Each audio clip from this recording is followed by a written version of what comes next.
Hey, all you rock stars, what is really going on? You're indeed on a winning walk with Christina, and I decided to get out today and walk. Not to go live so much, but just to get out and walk and see how they're coming along with our shopping center. And it appears they are coming along, but not fast enough. I need them to hurry up and put these stores in here so I can get back to work. But no, I don't want them to go too fast because I don't want it to be unsafe. So take your time and the Lord will temper my patience. But I hope y'all are having a awesomely blessed day. And I just had to come on here and talk about an encounter that I just had that kind of has me a little shaken. In a thoughtful way, but also in a good way. Very, very interesting. You see where this Jason's Deli is? I was on the sidewalk in front of this Jason's Deli just now, walking, going for me what would be southbound, just walking. And there was a man in a yellow shirt and some khaki shorts walking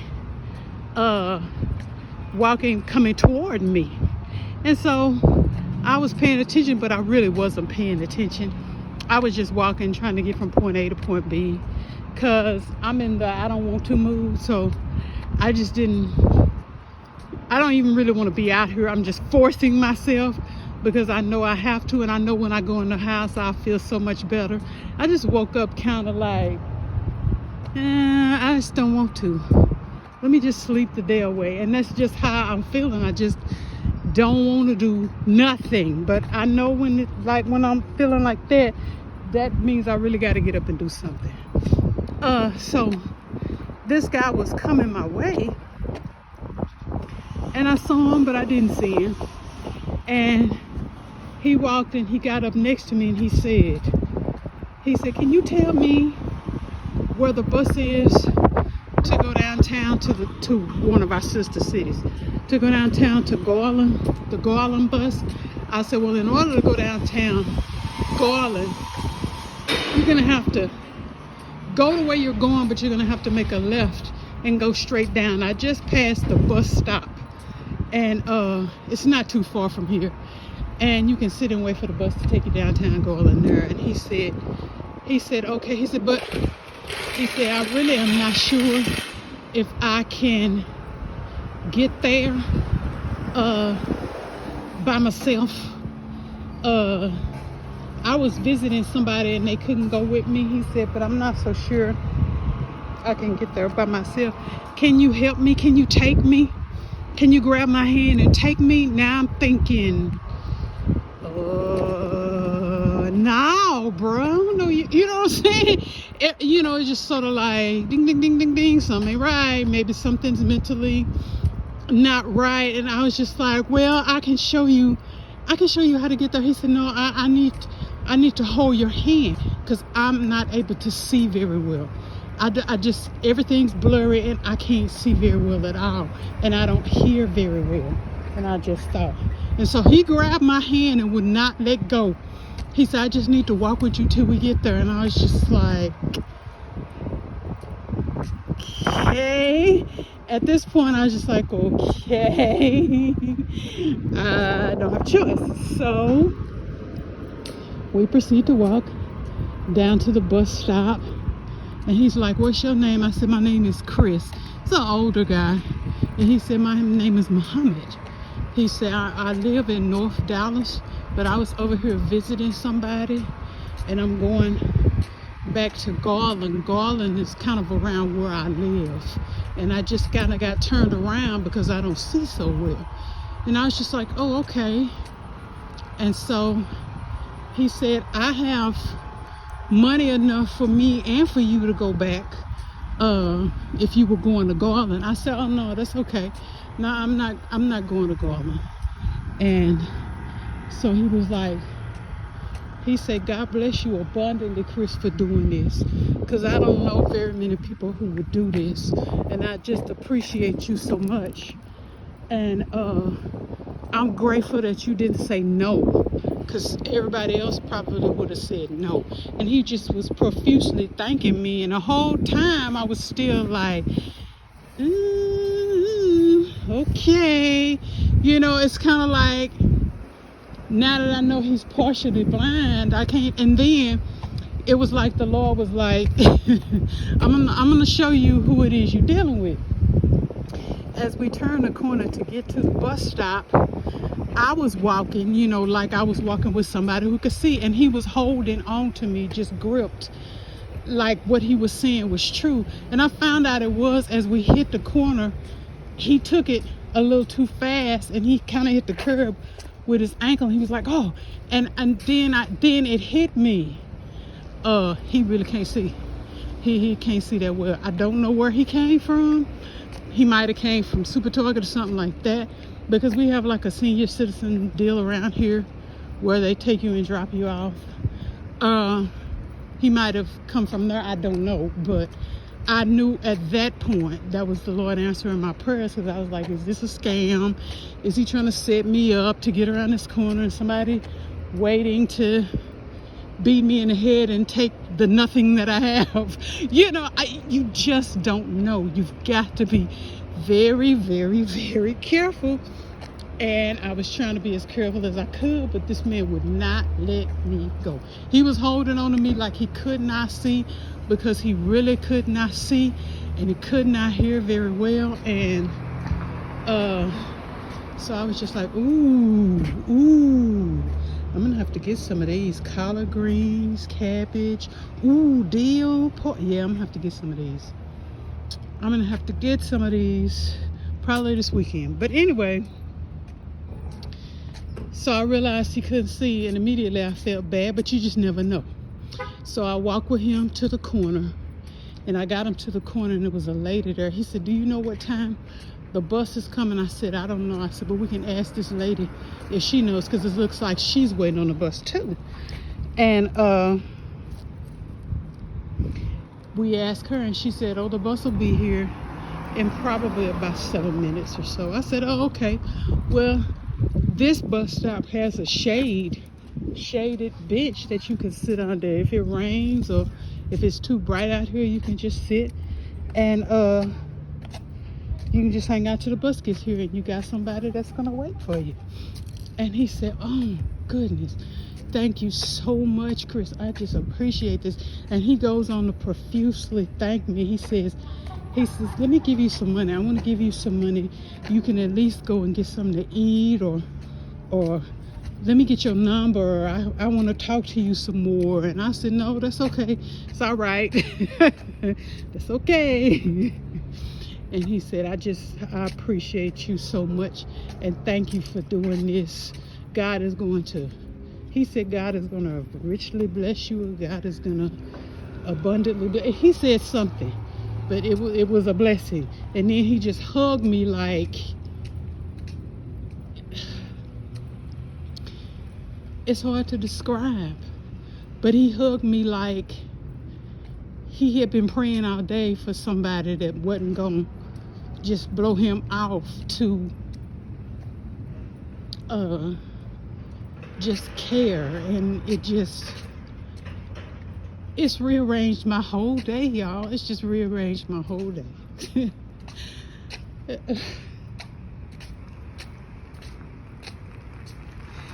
You never know. You know, you get caught up in the war's mead when you are having a hard time with your life, and it's so easy to get wrapped up in your own challenges and stuff, and you know, just cry and say, Lord, how much longer war's me, and just be really impatient and just work your way up to a hissy fit and act like a little baby. And I think today that was what I was getting ready to do. Not really being as grateful as I am for all that God's already done, and all that He did not too long ago. I just was, but Lord, this, and this ain't worked out. And how much longer is it going to be? And but you're overlooking completely all of the wonderful blessings that he's already done for you. And I know for a fact that this was the Lord's way of redirecting my focus and saying, baby, you have no right to gripe or whine to me about anything. You are blessed and highly favored, and blessings are continually falling on you. You have no right whatsoever to whine to me about anything. This man is blind, primarily blind. She'll take a picture of that trash can. And he can hear partially. He doesn't even have all of his hearing. And you're whining to me about a job, and yet I've supplied the needs you have for the moment already today. And you're whining to me about a job for real? Really? This man is going to do good to make it home. It just redirected my focus, y'all, in a major way. I just truly, it just redirected my focus all the way around. It really did. And I just had to repent. I have to repent to the Lord for really, honestly, being a baby, being somebody who has nothing to complain about, and I know I do. I just need to repent, because you just never know why you caught up in something that's really foolishness. You really never know how serious it is for other people. And you're not supposed to compare. But when you look at what Mohamed is going through, and God bless him, when you look at what he's going through and you compare it to what I'm going through, excuse me, when you compare it to what I'm going through, there's no comparison. There's no comparison. God bless him. God bless him. I would have been even more wary of the situation were it not for God giving me discernment immediately and showing me it wasn't a scam. As trusting as I like to be, I have to work on that, because I'm really not trusting. More than likely, I'm looking for somebody to be about something untoward, or trying to get over on me, or trying to run a scam. And everybody is not like that.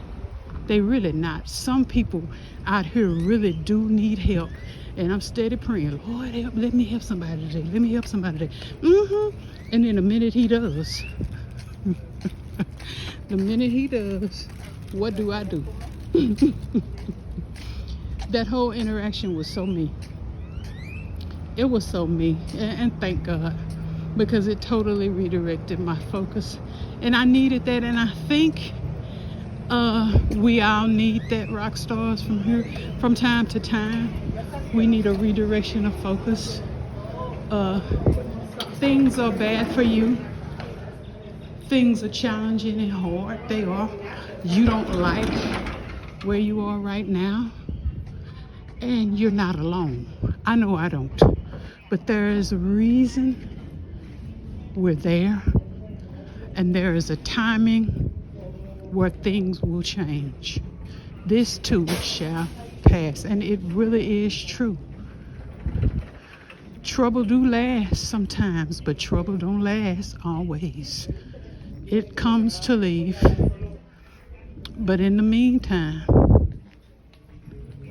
and in between time, what you can do for others will help move the time forward much more quickly and much more effectively than whining about where you are, what you don't have, what you feel like you should have, where you feel like you should be.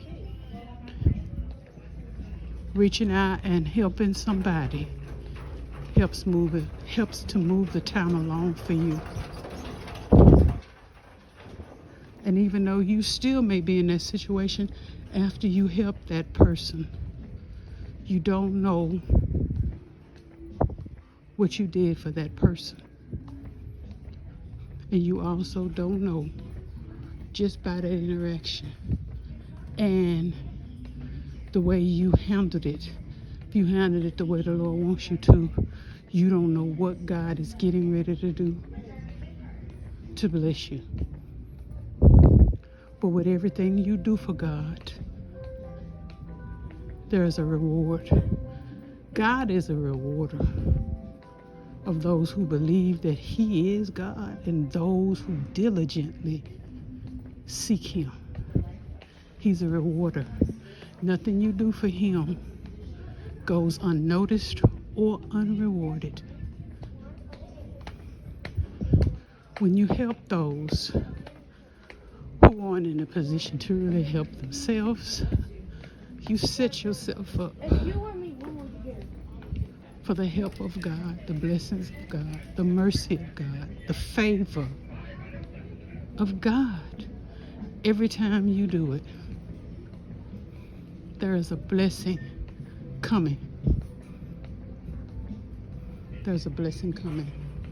So that's my word today. Look out for unexpected opportunities to be a blessing to somebody.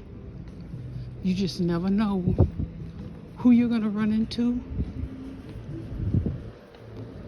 or how what the small things you can do can be most helpful. You have no idea.